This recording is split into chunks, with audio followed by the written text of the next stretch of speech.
Can you explain what is the physical meaning of entropy? More entropy means more chance to get useful work. What is the effect of temperature in a viscosity? Viscosity, if I consider it liquid. ऐसा नहीं है कि जैसे ही उसने question पूछा आपको immediately answer देना जरूरी है, ऐसा कुछ नहीं है। हेलो। हेलो, कैसे हो? हाँ सर, बढ़िया। और बढ़िया। कहाँ से बिलोंग करते हो? सर मैं उड़ीसा से हूँ। उड़ीसा से लोग। उड़ीसा से हूँ और अभी फिलहाल एमटेक कर रहा हूँ आईआईटी कानपुर से। तो ये आईआईटी कानपुर में लैब में हो, आई थिंक सो। हाँ हाँ सर, लेन। कौन सी लैब है? हाँ, ये मतलब सॉलिडिफिकेशन पे मैं मेरा काम। सॉलिडिफिकेशन पे? ये सर। मैन्युफैक्चरिंग से रिलेटेड, राइट? ये सर मैन्युफैक्चरिंग करना। मैंने ये मेरा फर्स्ट ईयर खत्म हो गया है। हम्म। ठीक है। तो सर इससे अभी अभी तुम मतलब पीडब्ल्यू के स्टूडेंट थे? पीडब्ल्यू का, हाँ सर, अभी तो ये ईएसी का मैं लिया हूँ, पिछले वाले से गेट का लिया था। पिछली बार कौन सा बैच था आपका? नहीं मतलब गेट का मैं जैसे कुछ कुछ कोर्स किया था पिछले बार, जैसे मैं मटेरियल साइंस किया था। और ऐसे कुछ जो मेरे को मतलब सेल्फ स्टडी कर रहा था, तो ऐसे कुछ पढ़ के मतलब मटेरियल साइंस का कोर्स पढ़ा था। और बैच में पढ़ आप, रहे थे, यूट्यूब से पढ़ रहे थे? नहीं मैं वो पिछले साल जो था एक दोस्त का खाली लेके कुछ एक आध सब्जेक्ट ही पढ़ा था। मेरा ओके। एक दोस्त लिया था एक्चुअली कोर्स। तो इस साल मेरे को अच्छा लगा तो मैं ले लिया, पूरा यूएससी का ले लिया हूँ। पराक्रम सी में हूँ अभी। पराक्रम में कौन सा सब्जेक्ट चल रहा है? अच्छा, मेरे ही सब्जेक्ट चल रहा है क्या? हाँ हाँ हाँ, थर्मोडायनामिक्स। थर्मोडायनेमिक्स। लेकिन मैं क्योंकि लैब में हूँ, मैं हमेशा मतलब रिकॉर्डिंग वाला वीडियो देखता हूँ, ऑन लाइव नहीं देख पाता हूँ तो। चलो कोई बात नहीं। ठीक है, हम्म। स्टार्ट करें सेशन। तुम्हारा भी गेट में पिछली बार अभी दिया था गेट? हाँ, गेट में मेरा 286 रैंक है। 286 रैंक है, हाँ, ठीक है। बार का भी कॉल आया है। और ऐसे आई थिंक मोस्ट प्रोबेबली सारे ही आ जाएगा टू कैटेगरी। 286 में मेजोरिटी जगहों से कॉल आ जाएगा। तो वहां पे जब इंटरव्यू देने वाले हो, किस लैंग्वेज में देने वाले हो? हाँ, इंग्लिश में सर, इंग्लिश में कोई प्रॉब्लम नहीं। इंग्लिश में, okay. So shall we start? Yes. So welcome Rajesh Kumar, so can you introduce yourself? I am Rajesh Kumar Pradhan.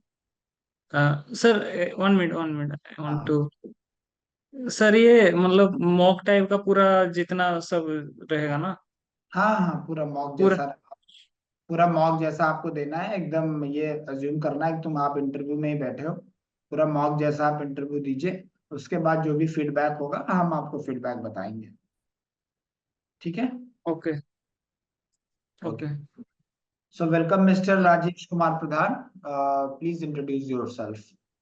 Hello sir, I am Rajesh Kumar Pradhan, I am from Deogarh Odisha. I have done my matriculation from Panchayat Samiti high school Dora and my +2 from Naidu +2 Science College, Rourkela. Then I joined NIT Rourkela to pursue my bachelor's degree in mechanical engineering. And from there, I got a placement in Tata Project Limited, where I worked for 1 year as a GET. And after that, I joined IIT Kanpur in manufacturing science for doing my MTech. And now I am doing my MTech in my second year. So why you left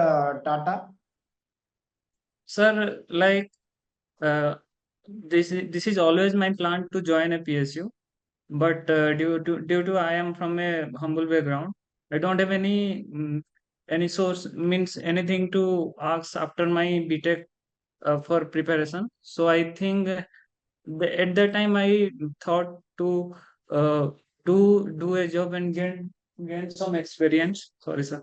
And gain some experience uh, uh, about how this is working in corporate sector. But it was always a inner spark to join a PSU. So I appear get and my mark was not good to get a PSU. So by joining MTech, I continue my preparation. In this way, not only I can continue my preparation, but also gain some experience about the research work which are going on, which will not only secure my career, but also I will gain some more experience about it. So, do you feel that you are suitable for research? Yes, sir. I feel is How it how you know that?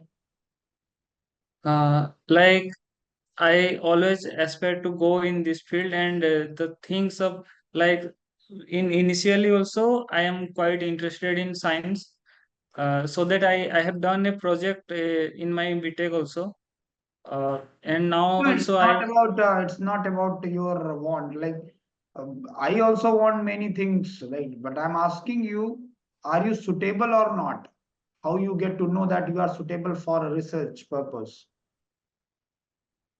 uh, I am I don't actually I don't know what are the parameters to be a scientist, but I think I am very much interested to do the research work because in my lab also is in my lab also I have done some works, and in my BTech final year project also I have done some research work, and I was interested in doing the research. Okay, So I what was think your BTech final year project?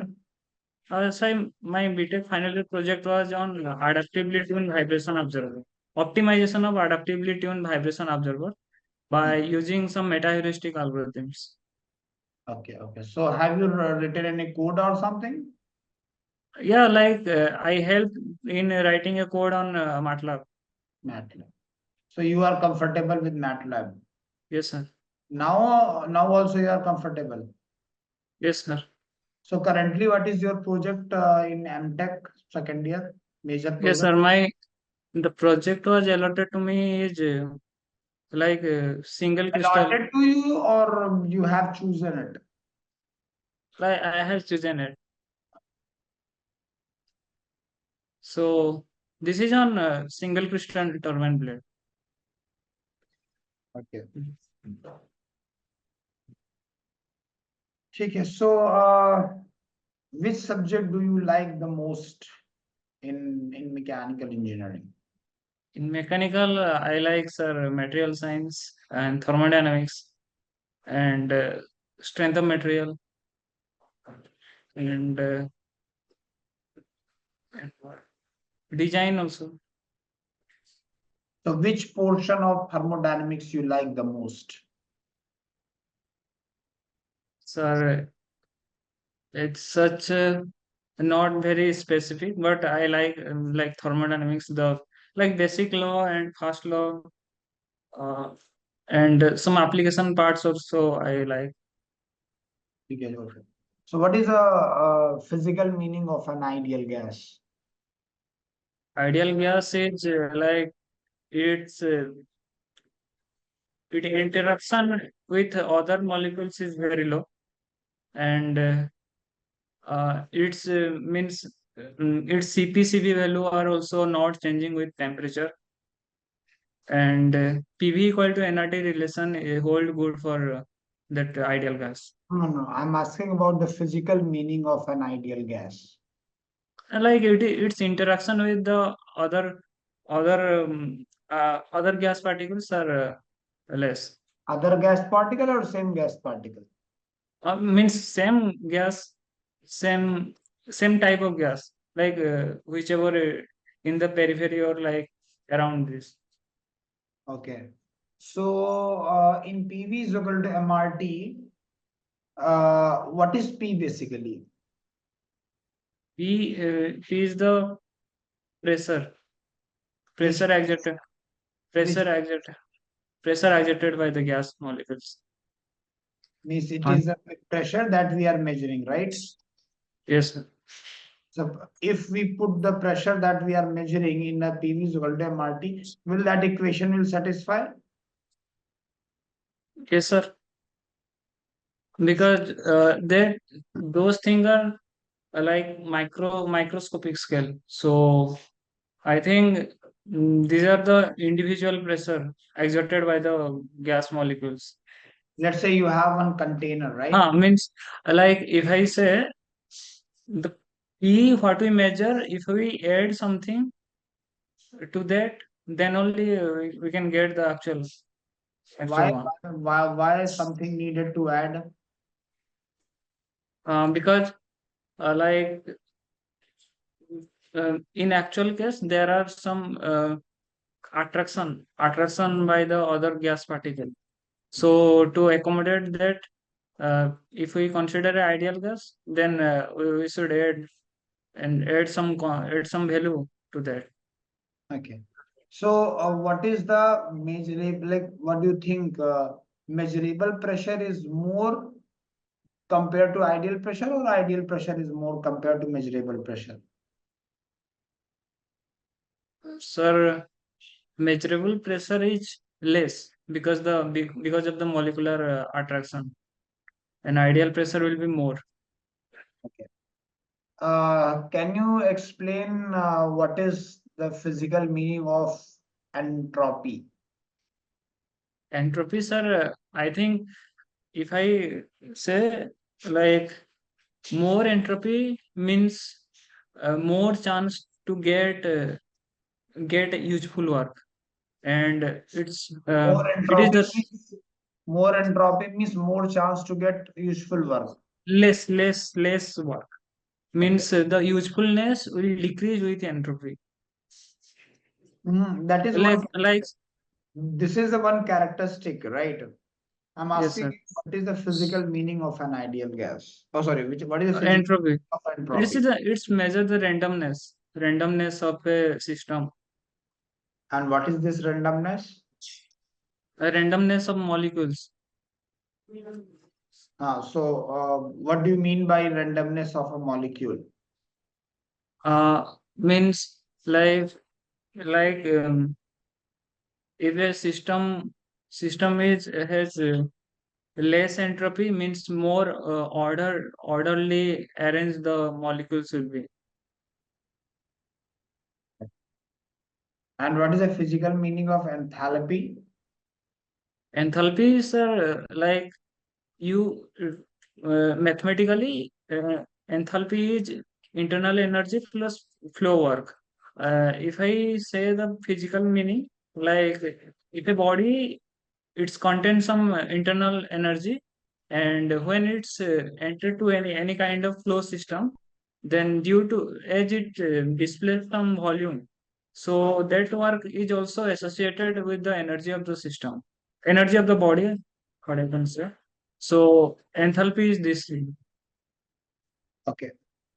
One more thing, as you said that you are in mechanics point of view.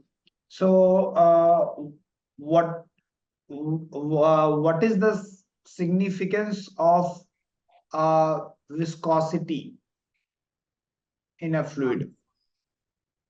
Sir, viscosity is like resistance to flow for the fluid particles in a flow system. Okay. So what is the sustainable amount of shear stress that can exist in a fluid? Sorry, can you repeat, sir? What is the sustainable amount of shear stress that can be exist in fluid at static condition? At static condition, it is zero because in fluids, sir, the the shear stress is induced due to the velocity of the relative velocity of the layers. So in static, as there are no relative velocity among the layers, so the shear stress induced will be zero in that case. Okay, and what about in case of solid? In solid, in solid, Same sir, question, same question, but in place of fluid, now solid is there in a static condition. if there are some shear force will be exerted in the solid, then uh, if I consider some finite value of g, then there will be some shear strain induced in the solid body. No, what I'm asking you, what is the sustainable amount of shear stress that can be exist in a solid when it is at rest? Sorry, sir, I am not able to answer. Okay, no problem. Uh, what is the effect of temperature in a viscosity? Viscosity, if I consider it liquid, then it will decrease with increase in temperature, but in gas it will increase with temperature. Why? Because mostly in liquids, the viscosity is due to the intermolecular attraction. So as temperature increase, the intermolecular attraction between the liquid molecule will decrease. That's why viscosity will decrease. But in like gases, the viscosity is due to the random motion. So at high temperature, the random motion will be high, so this viscosity will high. Okay. What can you tell me about rheopathic fluids, rheopathic or thixotropic? Yes, sir. Can I take some time? Yeah, Like sure, sure.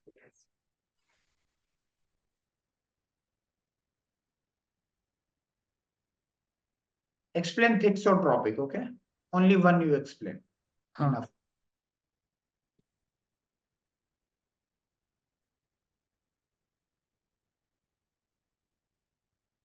Enough. These are non-Newtonian. Thixotropic is a non-Newtonian fluid. It's uh, uh, it's a shear uh, means stress.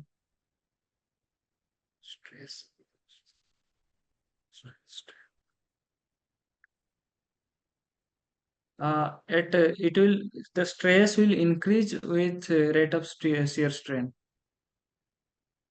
Rate of shear strain. Yes, sir. Stress will increase Stress with will rate of increase or viscosity will change? yes. Sorry. Stress will change or viscosity will change? Viscosity. Viscosity will what? Increase or decrease? Rate of stress. Stress will increase with rate of shear strain. Okay, so what about the viscosity? Uh, it is viscosity is also increasing because shear stress is directly proportional to mu. So so okay, thank you. तो ये और हुआ। thank you. अब मैं आपको कुछ चीजें बताता हूँ। पहली चीज तो क्या है कि थोड़ा इंग्लिश पे काम अभी बहुत ज्यादा काम तो किया नहीं जा सकता क्योंकि टाइम बहुत कम है, राइट? तो उसके लिए क्या है कि आपको सेंटेंस पहले दिमाग में फ्रेम करना। Take your time, there is no problem at all.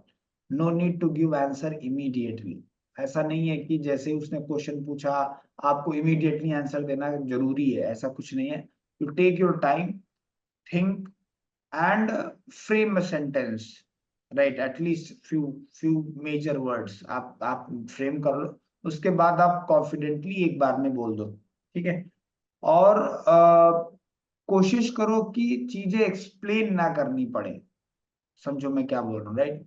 One word answer और वन स्टेटमेंट आंसर, ठीक है? जब आप इंग्लिश में दे रहे हो इंटरव्यू तो कोशिश करिए, आप ऐसा अज्यूम करिए कि सामने वाले को सब पता है। सिर्फ मैं जो भी बोलूंगा वो समझ जाएगा कि मैं क्या बोलना चाह रहा हूँ, ठीक है? तो आपको हर सर चीज स्पेसिफिकली सर 1 मिनट स्पेसिफिकली कौन सा क्वेश्चन के लिए ये आप मेरे को मतलब रेफरेंस दे रहे हैं, बता सकते हैं क्या? कैसे, जैसे हाँ, जैसे कि जो हमने शुरुआत में तुमको पूछा था, कौन सा क्वेश्चन पूछा था शुरुआत में मैंने, सबसे पहला वाला, कि आई थिंक सो सबसे पहला क्वेश्चन क्या पूछा था मैंने? ये हम्म, क्यों ज्वाइन करना, क्यों मतलब पीएसयू जाना चाहते हो, ये सब नहीं पूछे नहीं थे। नहीं नहीं नहीं, इसके बाद टेक्निकल में सबसे पहला क्या पूछा था? टेक्निकल में तो आइडियल गैस पूछे आइडियल थे। गैस, हाँ आइडियल गैस पूछा था।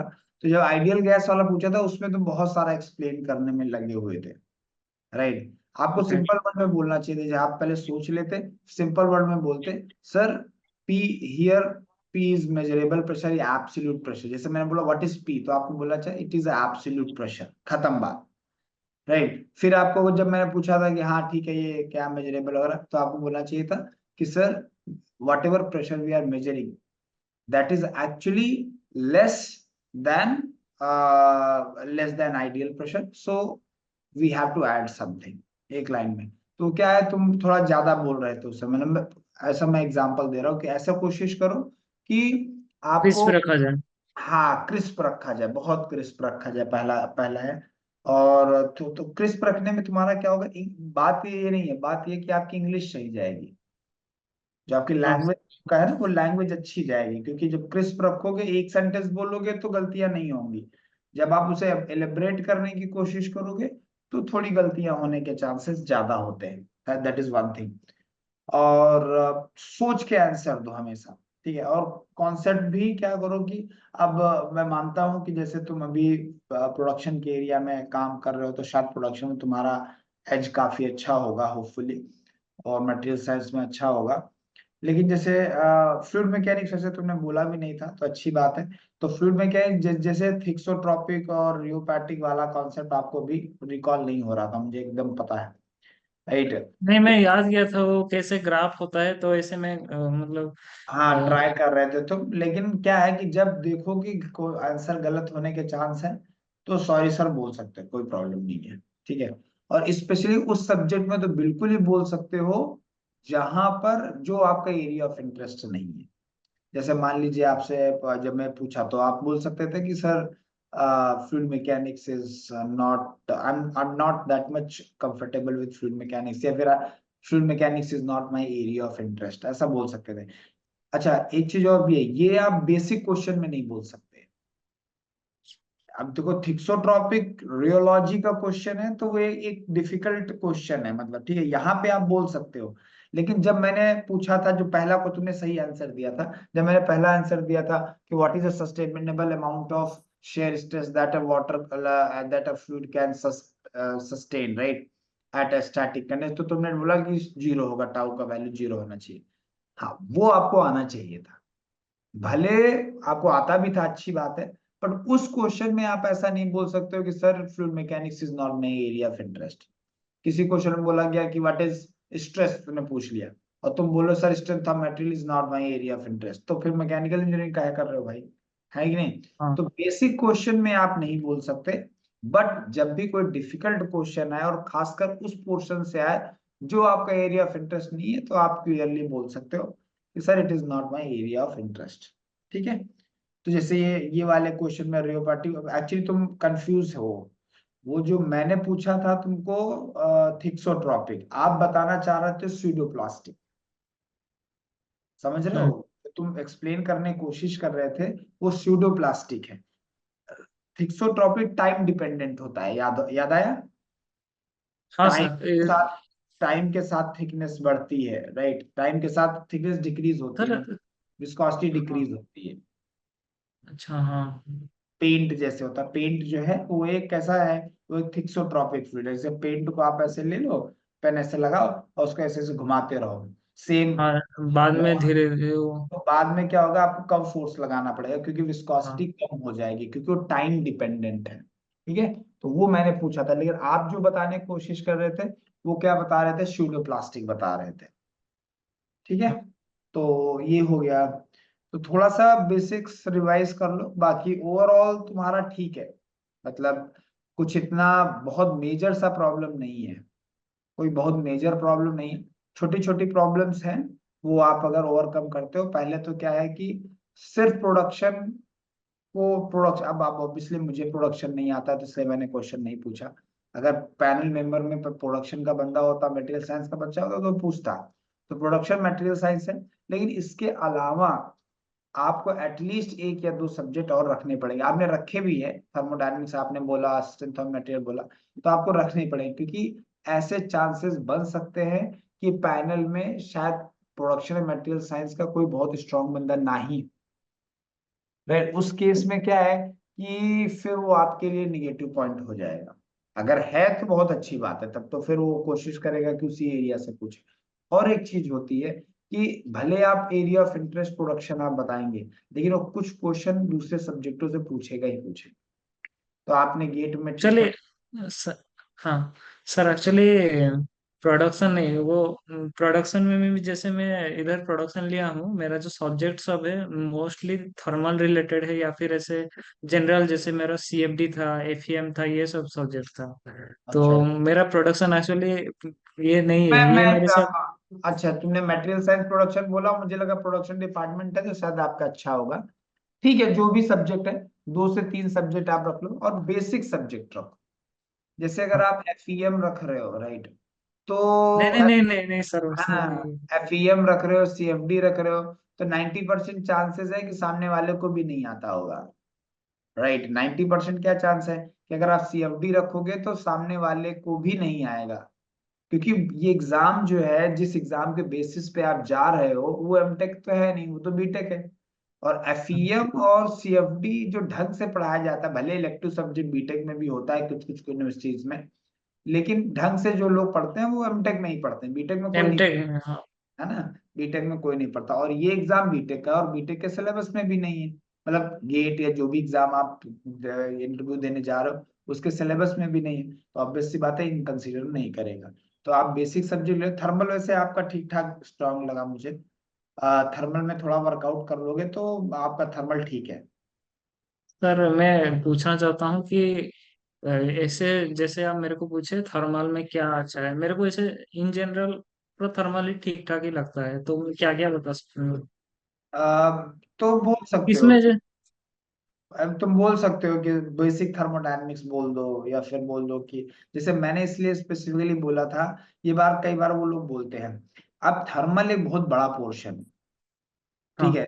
बेसिक थर्मोडायनेमिक्स है, पावर प्लांट है, आईसी इंजन है, आरएसी है, ठीक है। तो कम से कम 4 से 5 चीजें बन जाती हैं।